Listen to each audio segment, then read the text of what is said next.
We are back with our series On the Money, and today we're talking all things cars. So maybe you're looking to buy a new or used car, trade in an old one, or wondering if you should just stick with what you've got. Well, no matter what spot you're in, Christine Romans has got you covered with everything we need to know. Christine, good to see you. Good morning. Good morning. Okay, so where are we right now? I mean, we're hearing that car prices right now are through the roof. Yeah. Rates are an issue. What's the deal? So let's go car shopping, shall we? We have record high car prices the end of last year. A new car about $50,000, $48,000 for most people buying a new car, and for used cars more like a $25,000. And rates, the rate to finance these cars is not at record highs anymore. That was in 2022, 2023, but still 6.8% for a new car, 10.5% for a used car. And look at how high the monthly payments are on average. I remember when you had a $300 or a $400 car payment every month and you put that in your budget. Do you remember? Yeah. The goal was the $300 car payment, $774 for a new car payment, $558 for a used. So you're right. Everybody is right. They have sticker shock, literally. You probably remember when they were like 20, 30 bucks. I remember when they had a crank in the front. So there, they got that going for us. Thanks to Al, I recently leased a minivan. I'm a minivan person now. Really? Yes. He talked you into it. He talked me into it, and I'm obsessed. I love When my kids were that age, It minivan makes life life for me. so much was a easier. leased minivan, too. But I decided to lease it because it was good for me. I knew I wasn't driving it a lot of miles. How do you decide if you should lease, you should buy, what kind of car you even need? It's so interesting because that's a really personal, the lease versus buy decision. I think the very first thing to do, there's the car you want and the car you can afford. Don't get that confused, right? So look, there are limited new cars under $20,000. There just aren't a lot of new cars under 20 grand. At 30,000, you're going to get much more options for new and used cars. Now, the folks at Edmunds tells us this exclusively. They ran these numbers for us.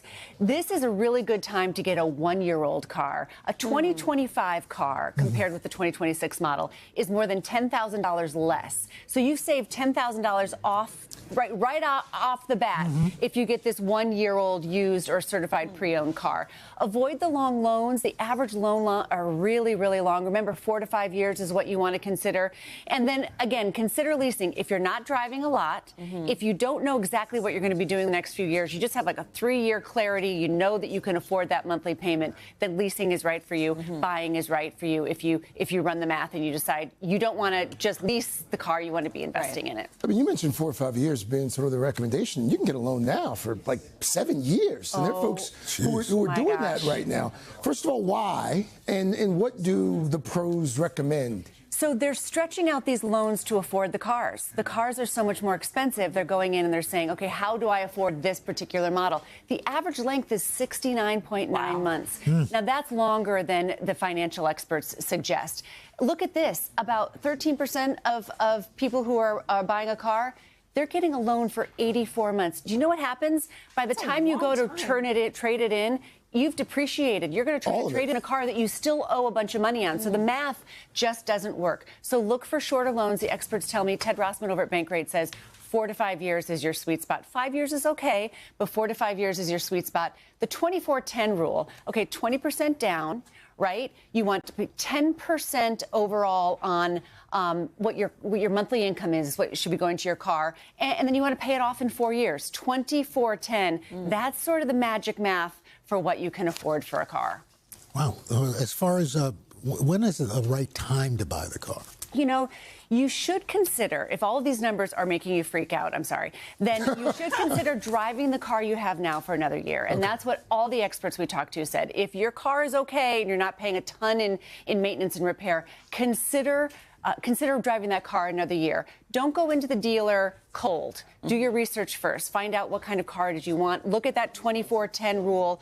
Shop for the car loan and the car separately. So go to your credit union or your bank and just make sure that you can know what the dealer financing is as well. Maybe you can get a lot better than 6.8%. And then when you go into the dealer, you're like, look, I would like to buy this car. How much is this car? If they ask you, how much do you want to spend this month? Don't do that. Don't play that game. Please Yeah, don't play that game. You will lose. You will lose. They will stretch out the payments really long. Sometimes those are adjustable payments as well. You want to make sure the payment stays the same over the course of the loan.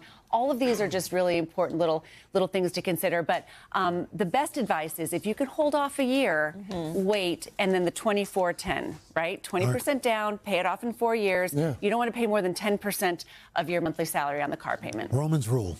That's a newsletter. I like it. Thank you, Christine. You're welcome, guys. Hey, thanks for watching. And don't forget, you can catch the Today Show every morning on NBC or take Today when you're on the go. Just follow the Today podcast on Apple Podcasts, Spotify, or wherever you listen.